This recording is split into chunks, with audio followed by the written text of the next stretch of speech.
Let's get started. Good afternoon, everyone, and thank you for joining us for the second installment in the AHA Foundation's six-part series on the politicization of American K through 12 education. My name is Susanna McIntyre, and I serve as the Development Associate at AHA and also the Interim Clarity Coalition Coordinator. I am very excited to welcome you to today's discussion titled The Battle for Young Minds, Exposing Indoctrination in American Schools. In our first session that we had last week, we examined how postmodern and critical theories emerged from academia and laid the intellectual groundwork for today's politicized educational environment. Today, we're going to take the next step, and this webinar will shed a light on how this ideological capture happened via things like curricula, teaching colleges, and teachers' unions. We are incredibly fortunate to be joined by three amazing experts today whose work has been very critical in this field and, big names in sounding the alarm. We have Elina Kaplan, who also joined us in our first session. She is the president of the Alliance for Constructive Ethnic Studies, aka ACES.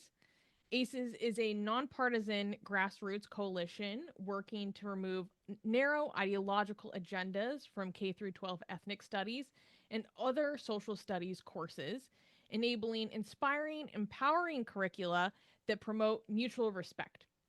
Prior to ACES, Elina ran the social services division of MidPen Housing, one of California's largest affordable housing nonprofits.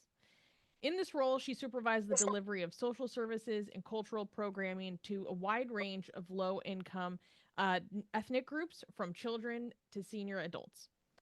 Before the nonprofit world, Elina worked in the high-tech industry, ranging from startups to mid-sized and large companies.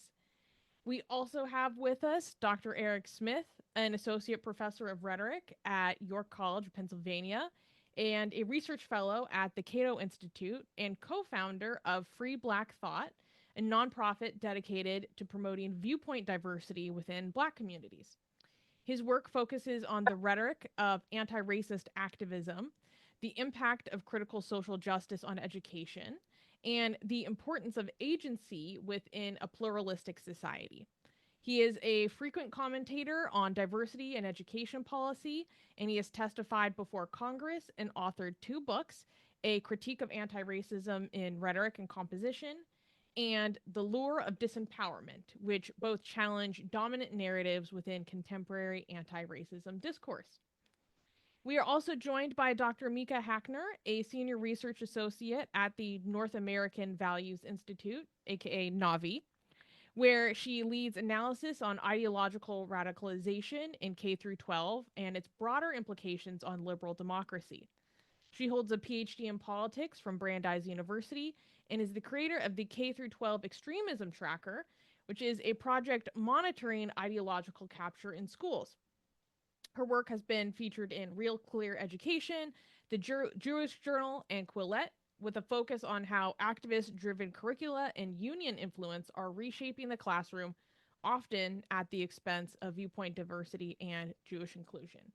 And I just wanted to note that you may have seen a webinar reminder listing Dana Stangon-Powell, of Navi, who is Mika's colleague, who kindly offered to step in as a replacement, but we're grateful that Mika was in fact able to join us today, so just in case anyone was a little confused.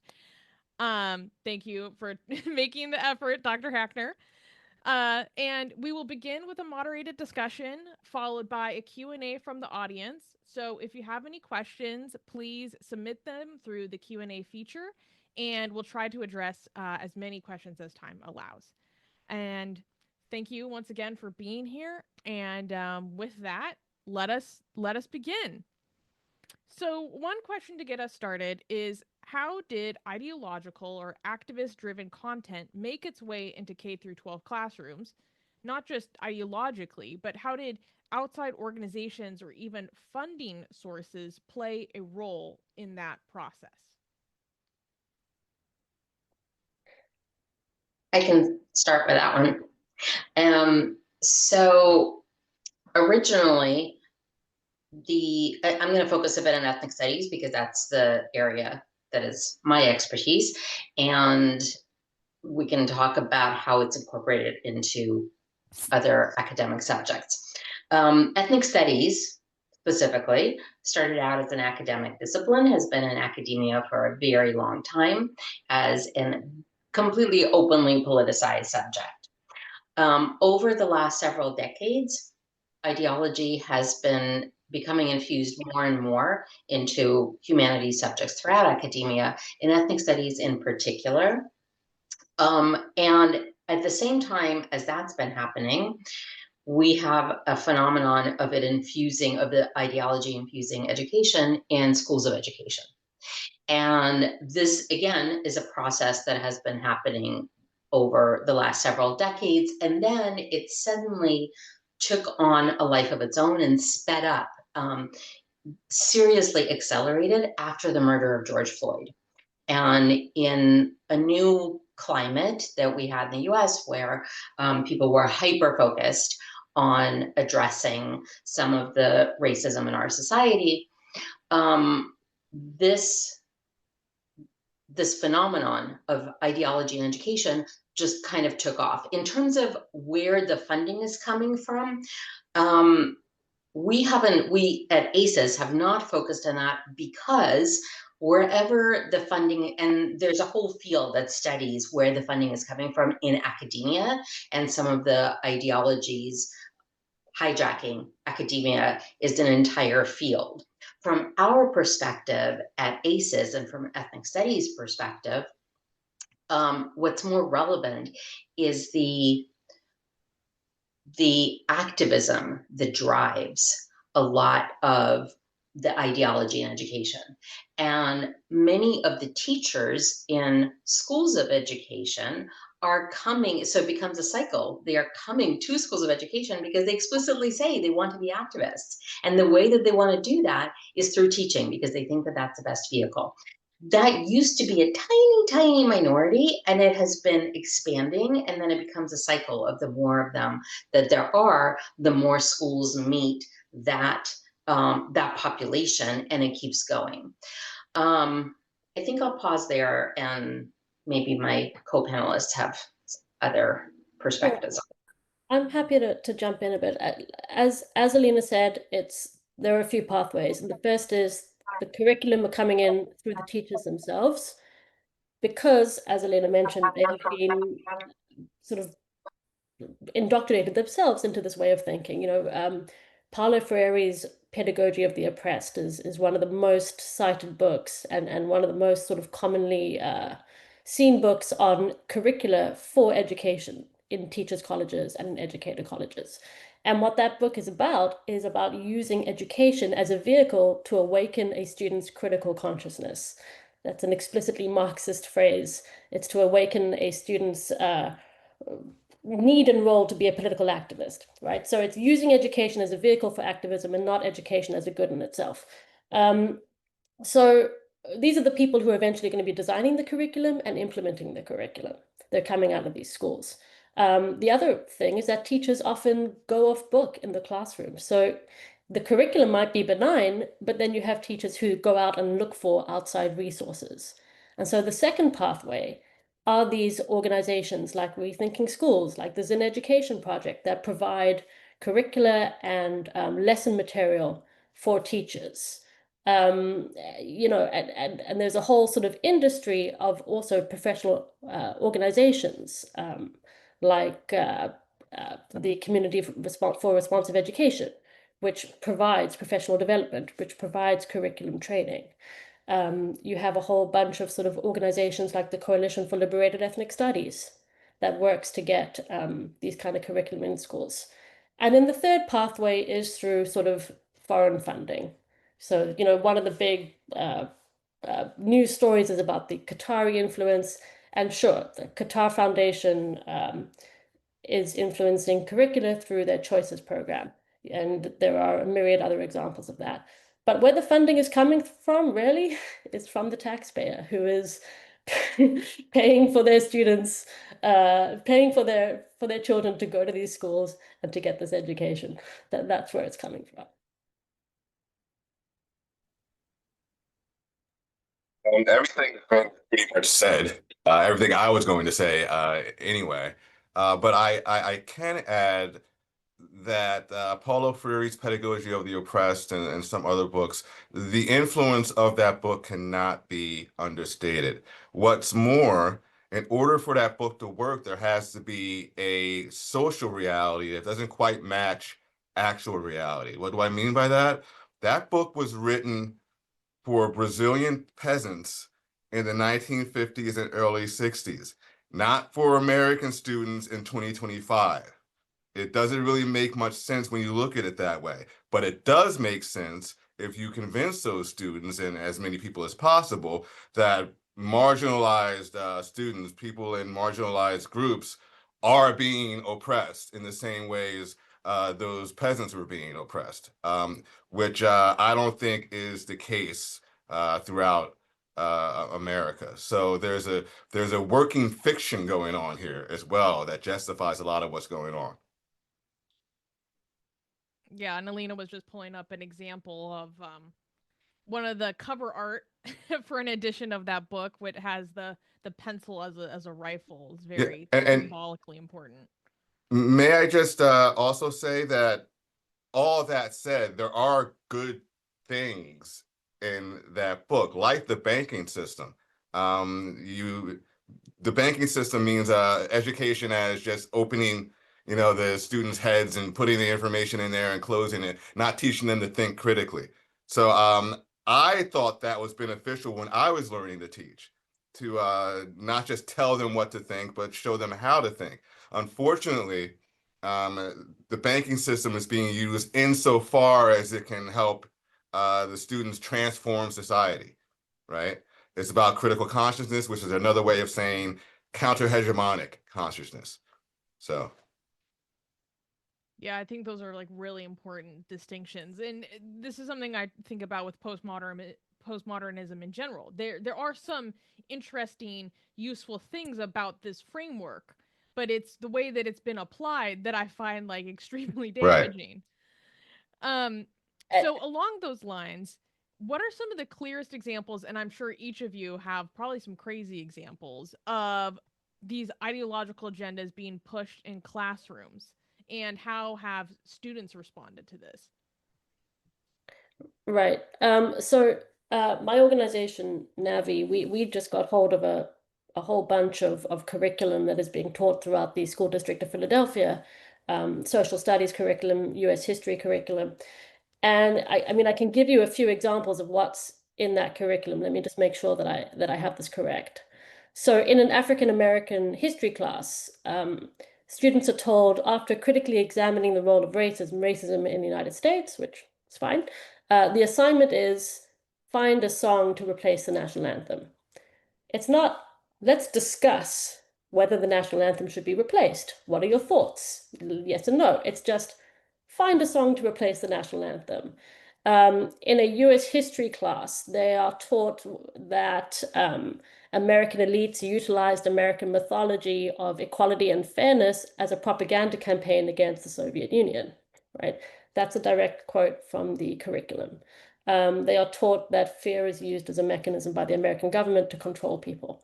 So again, direct quote from that curriculum. If you want to have a look at some of the curriculum, we're going to be publishing backgrounders on them periodically. One of them is already up. But that, to me, is one of the absolute worst examples of this extremism that is happening in schools right now as we speak. It's happening throughout the school district of Philadelphia. You have stuff like the Teaching Palestine school resource, which has lesson plans where students have to reenact Israeli apartheid. So again, not a discussion, not a discussion about what is apartheid. Let's look at the similarities and differences. Do you think what's happening is apartheid? No, it's a simulation, a live action role play where they role play Israeli apartheid. That's happening in schools right now as we speak. So there are a lot of examples of extremism. So I'll share some slides to add to those that Mika just said. First, just to share, building on what Eric was saying, in addition to Pedagogy of the Oppressed, we also have a very fundamental book that promotes activism in education, and that's a book called Education at War. And so I wanted people to see this, and some of you that attended the prior session have already seen it, because it builds into the examples that you're about to see. So the idea is that education is supposed to bring into conversation the ways that concentrated efforts and collectivized resistance to US imperialism ground our approaches for dismantling the neo-colonial apparatus. It's quite a statement for a role of education. And the founding member of this field called Liberated Ethnic Studies, and ideological, an activist version of ethnic studies, expresses schools as battlefields where war is waged. That tells you quite a bit, along with the idea that teachers are told that they need to be grounded in correct politics to educate students. This is from a teacher training session. I'm going to switch now to something that is hot off the presses. So these are not in the form of slides because we've just compiled some of this from a district, the San Francisco Unified School District. So all of these are coming from that district. Again, ethnic studies, the subject of ethnic studies. Oppression key terms. So I'm going to give you just one slide after another to give you a sense of what this type of curriculum looks like. So we've got oppression key terms. Oppression, oppressor, oppressed, oppress. I think of this as the oppression conjugation, right? So this is where the focus is, and it's paralleled. It's joined by the essential vocabulary. Okay, and this is what students need to focus on: indoctrinate, oppressed, marginalized, system privilege, solidarity. And then what you see here is, it might be a little bit difficult to see. Let me see if I make my screen a little larger. Power, this is a different kind of conjugation, preposition conjugation. Power over, sorry, Eric, I'm sure I'm misusing that, that term, but power over, power to, power within, power with, power for. So you're supposed to take each issue and analyze it according to the power paradigm. Now, note that examples that I'm giving you, it's not that any one of these in and of itself is the problem.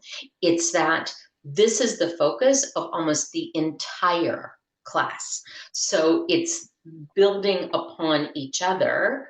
That is what's important here. Wheel of privilege. So students are supposed to diagram their identity according to not just where they are, but each part of their identity, where it is on this wheel of power privilege. And then they draw a ladder or pyramid where they're supposed to show who has the most power, who has the least power in this pyramid, and put parts of themselves on here. The lessons on power continue with examples like an empire has control over their citizens, or a parents control over their children. So we're taking concepts and overlaying them onto parts, everyday parts of kids' lives, in a way that has them see everything in the form of a power lens. What are the 6 institutions of power? Schools, church, government, media, family, and the workplace. And in the ultimate labeling of kids, we've got an activity where I will put a label on your back. No one is allowed to tell each other their assigned label, and the rest of the kids will treat each other according to their label. Okay, so I've actually done one of these activities before in my education. Wow. Okay, we thought that this was unique. There you go. Then we move to the decolonizing. I'm almost done, but just this will give you the full scope. Decolonize our minds. Are you colonized? So this is the focus on decolonization. And remember, this is a field called ethnic studies. This is where students are supposed to be learning about each other They're supposed to be learning how to build a better society together. They're supposed to be building bridges. They're supposed to be learning about different ethnic groups and their contributions to the American society. And their histories, their challenges, their struggles, and also how they've overcome them. Unsettling America, fundamental book that is used. People who've benefited, I'm just going to read the highlighted part. Actually, let's go with here. White supremacism is not just a manifestation of the KKK or racist skinheads, but is a pillar of the US settler colonial system and is inherent in everyday thinking. Although we all do need to decolonize our minds, this is just a start. What does that mean is just a start? We need to resist. What does it mean to resist? And now we move into a series of lessons on, and if you do this work, you would see across different curricula, this power, this fist in the air, this raised fist of resist. And it has this violent overtone on it. In this case, just one slide after another about resistance to privilege. What can people do to resist their privilege in everyday lives? And again, remember, it's not that any one of these individually is the fundamental issue. It's the collection of them together. In a lesson in a unit on Black Studies, 145 slides are in this unit. Not a single one of them mentions Martin Luther King, Thurgood Marshall, Barack Obama, Rosa Parks, Shirley Chisholm, Frederick Douglass, John Lewis, none of them. However, we do have Mumia Abdul-Jamal, and no mention where students are asked to write a letter to him.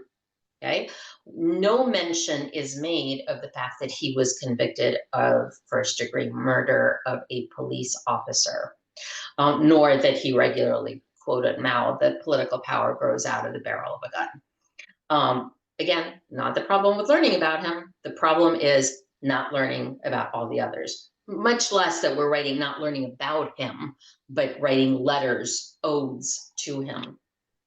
What do counter narratives look like? There's a big focus on narratives and counter narratives.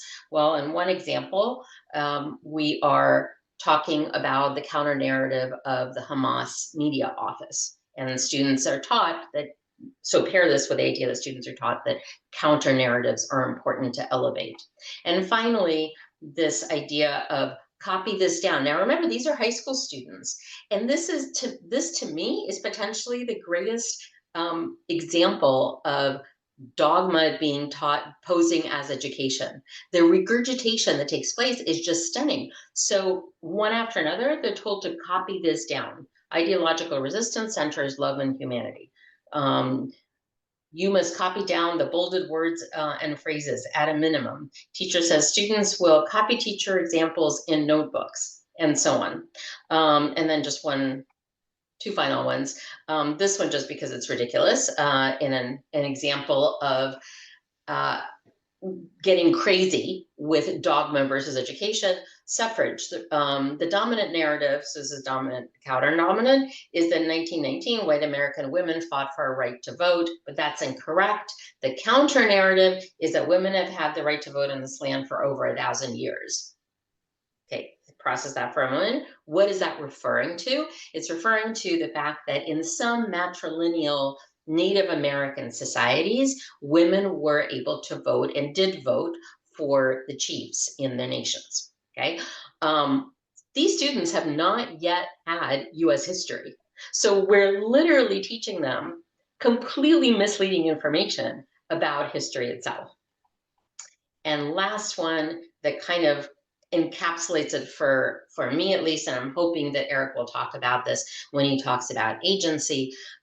This kind of says it all to me. This is what students are told, that here's the world of what you can't control, and here's what you can control. And this idea of disempowering in a course that is supposed to be empowering students kind of encapsulates all of it to me. Sorry for the length. I'm going to stop sharing. No, that was actually a really perfect segue into a question I was going to ask later. But now that you brought it up, I'll circle it back to a question about the teachers' unions in a moment. But I wanted to ask this question more specifically directed to Dr. Smith, but everyone's welcome to jump in, about how does this identity-based education really affect a child's ability to think critically and not only just engage across differences, but also what kind of effect does it have on one's agency and in empowerment and view of their ability to engage with the world? It normalizes counter-hegemonic thoughts and dispositions, right? For example, um, equitable math. Have we heard of this? Ethnomathematics. There is a document about it. I can read some of the things that they say are indicative of white supremacy. And the problem with this list is twofold. One, it basically essentializes white people as the only ones doing this stuff. And it also kind of demonizes things that many people see as valuable, right? And beneficial.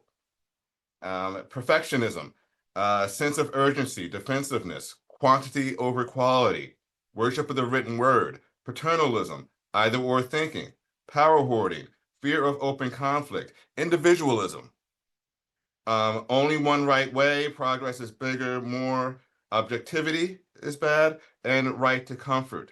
The idea is that all these things are inherently white, so we have to do something else.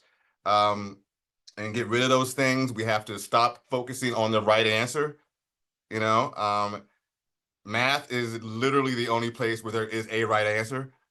You know, I mean, you have opinions about literature and what happened in history. 2 + 2 is 4, right? There's no, I won't get into this too much, but the idea about this is social transformation, and the text says that. So these kids grow up thinking, all right, to be a good person, to be educated, is to want to transform society into something completely different, right? Forgetting about the things that we have right now that are working, right? That are beneficial to people, if they were taught to think critically instead of abide by a narrative, right? And this narrative is that everything is oppressive and things need to be changed.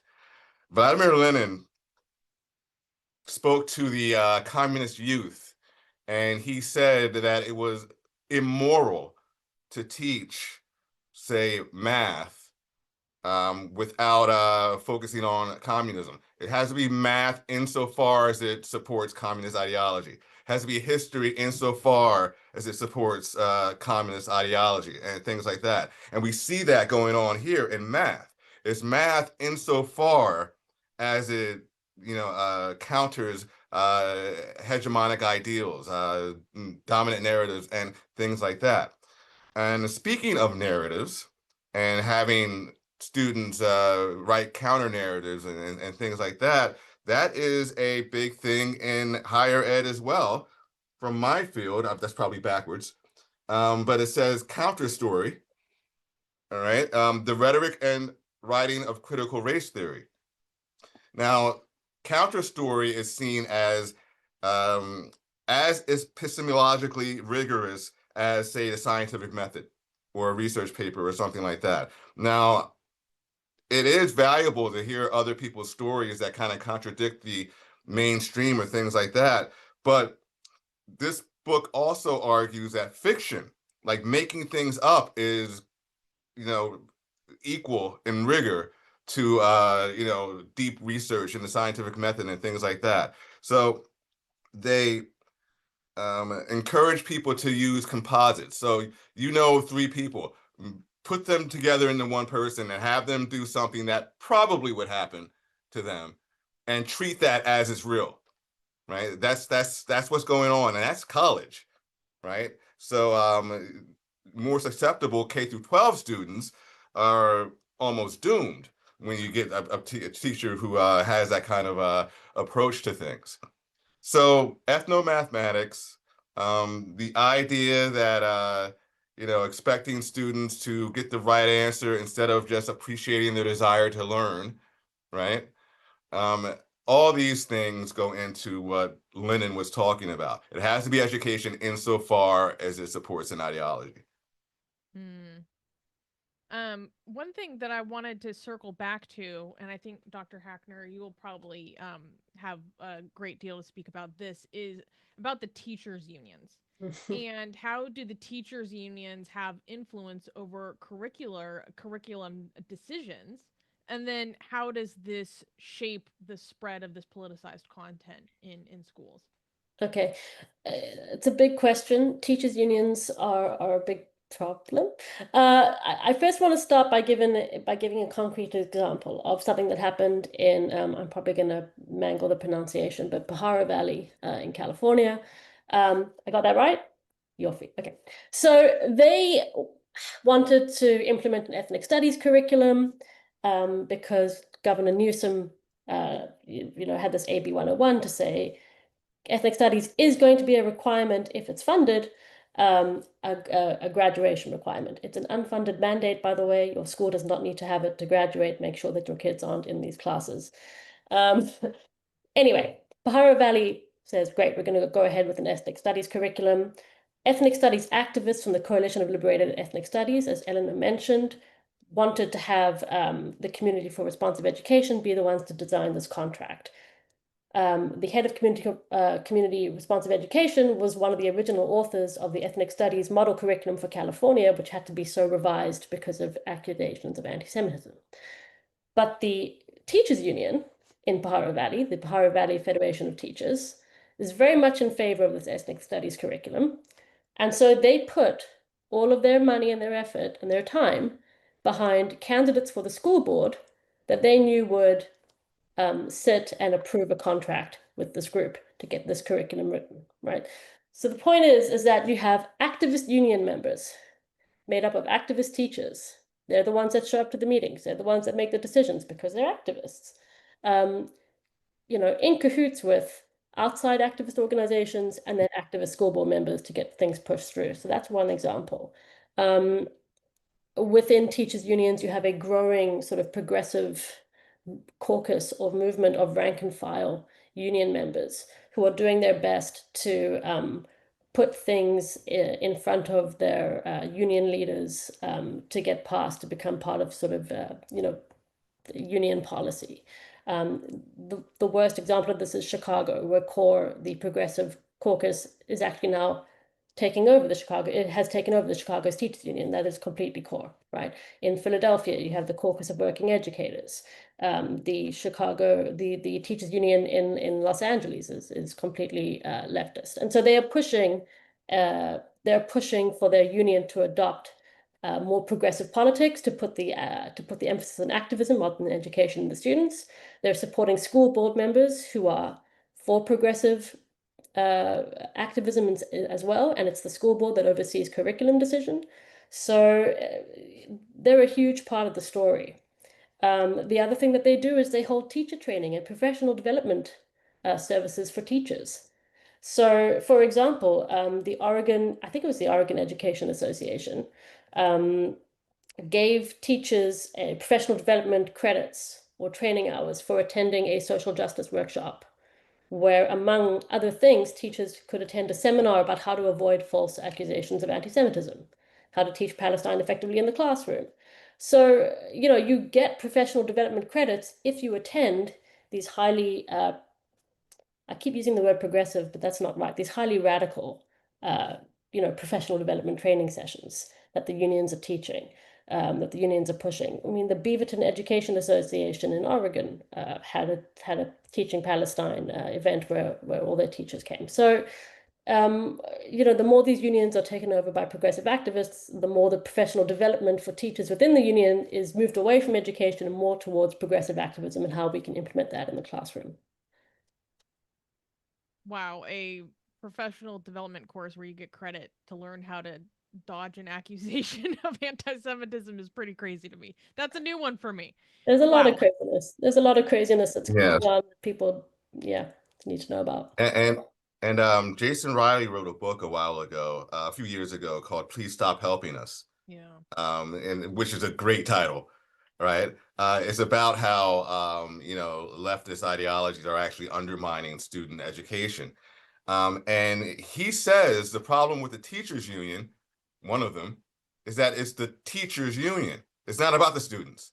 It's about teacher comfort.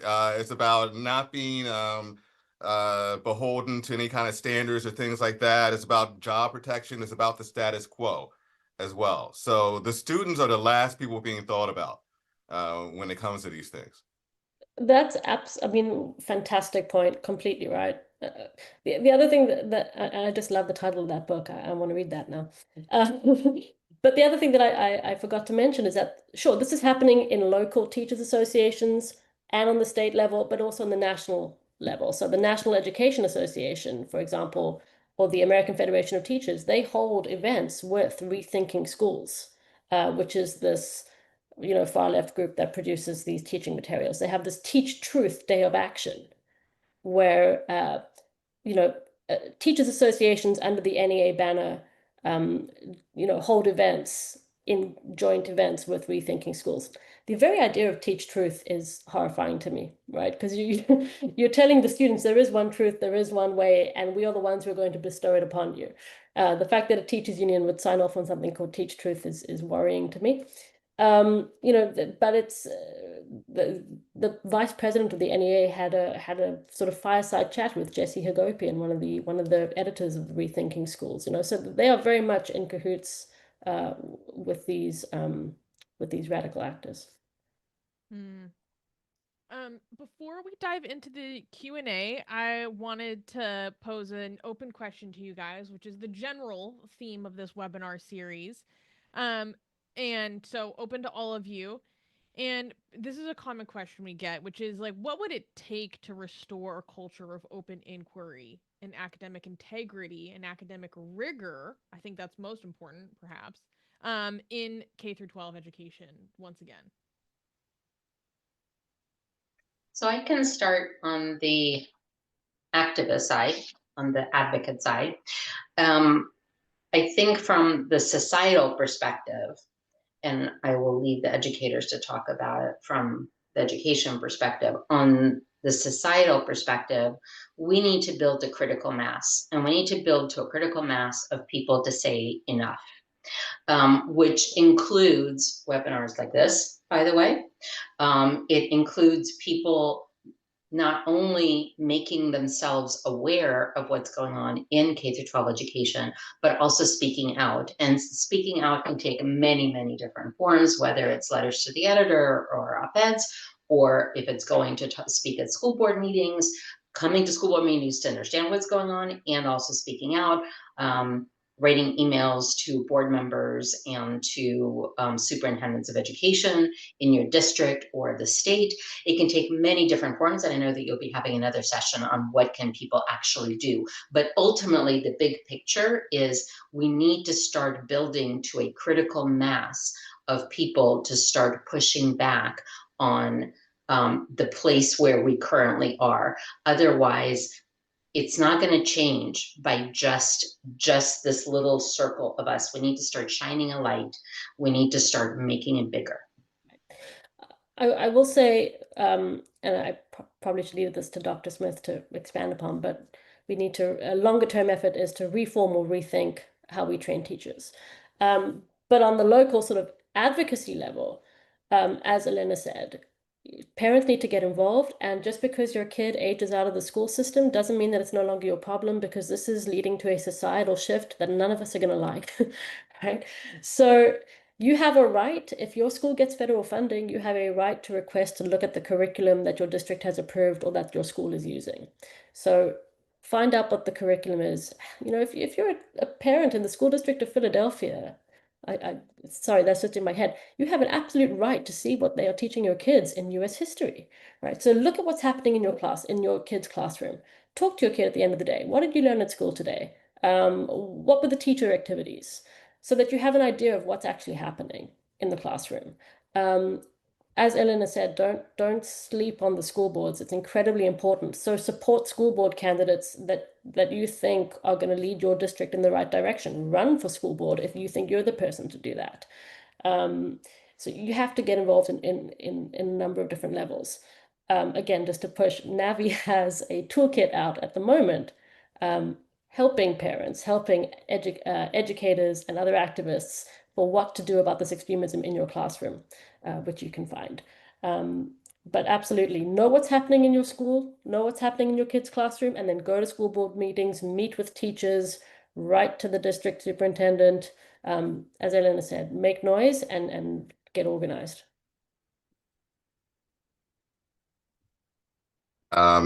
Literally everything I was going to say has been said, so we can move on. Well, thank you very much. Great. So let's dive into some of our Q&A questions.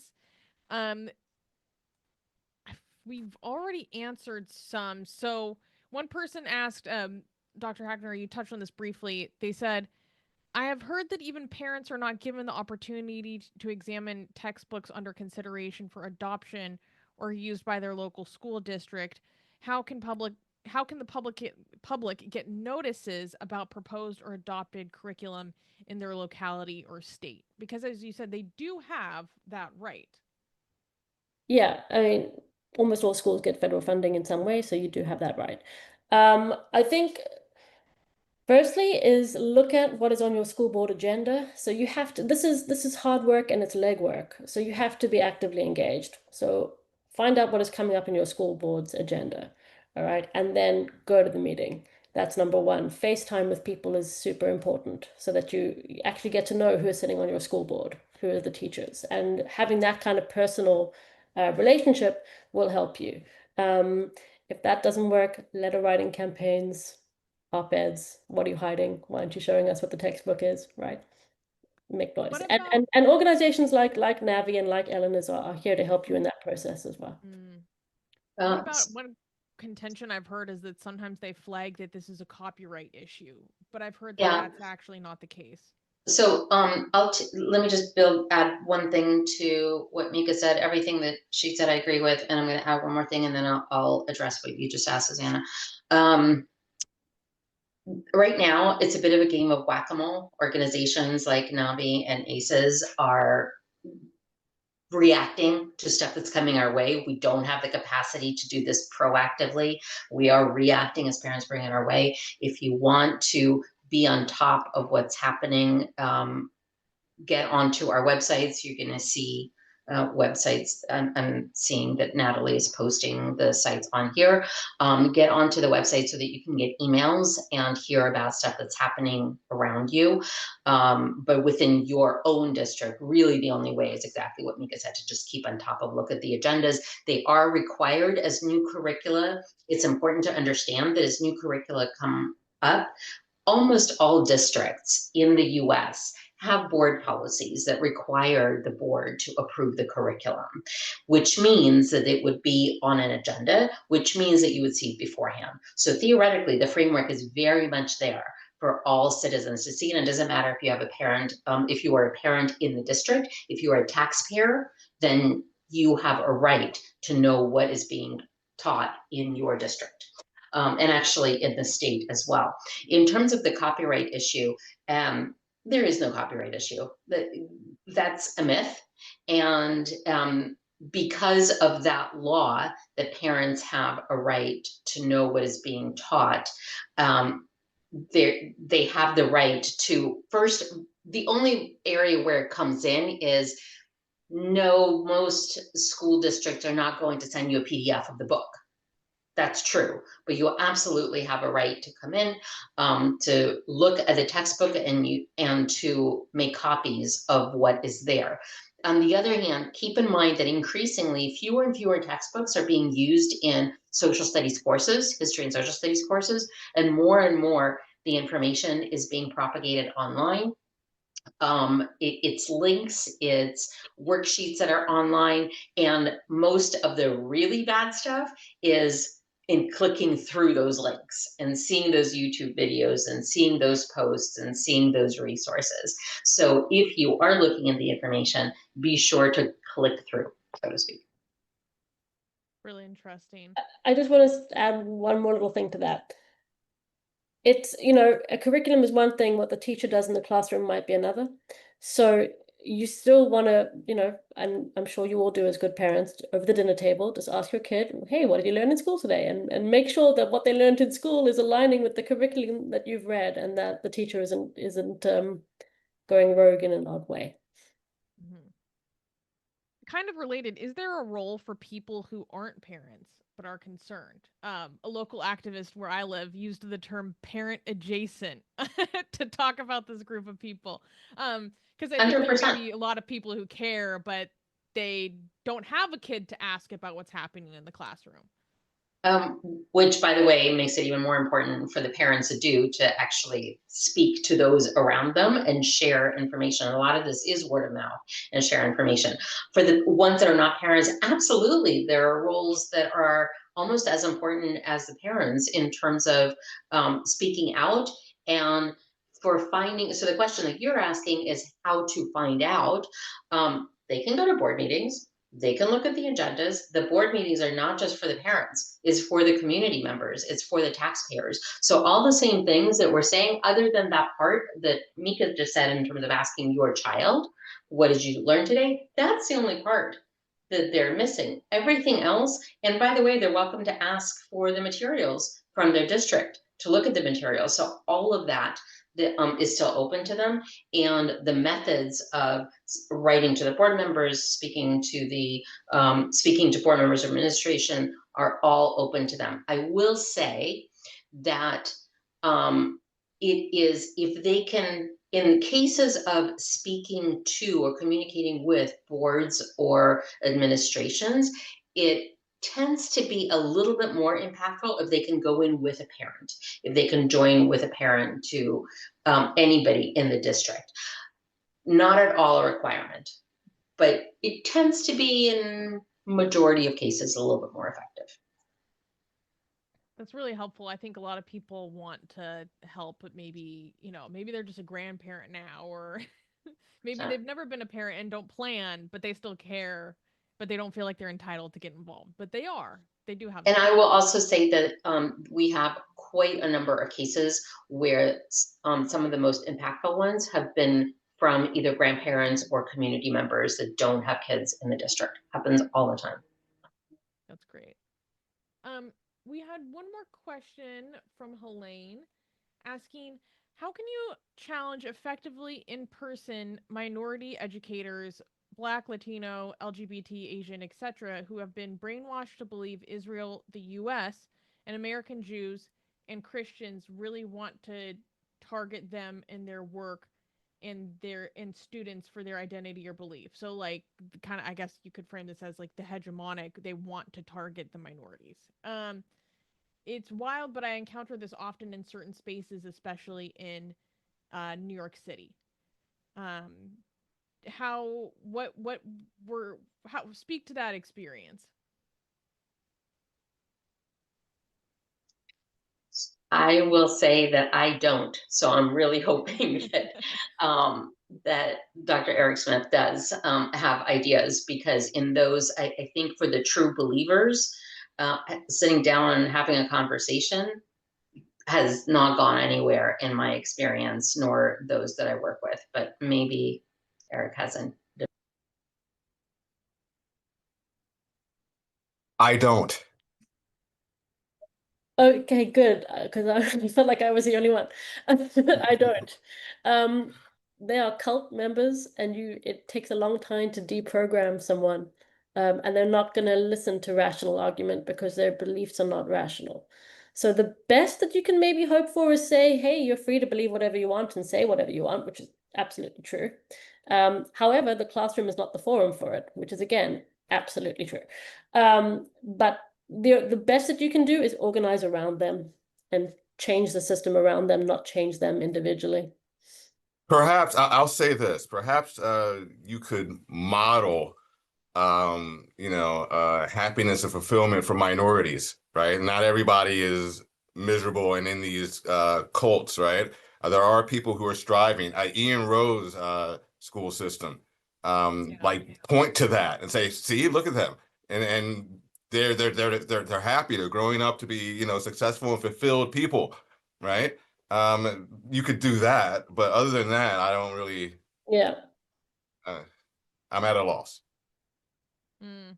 And I think it's such a I don't know, disparaging way of looking at the world, of resigning yourself to this perception of misery, as I often interpret it, and It's to by pass design. that along to children is brutal.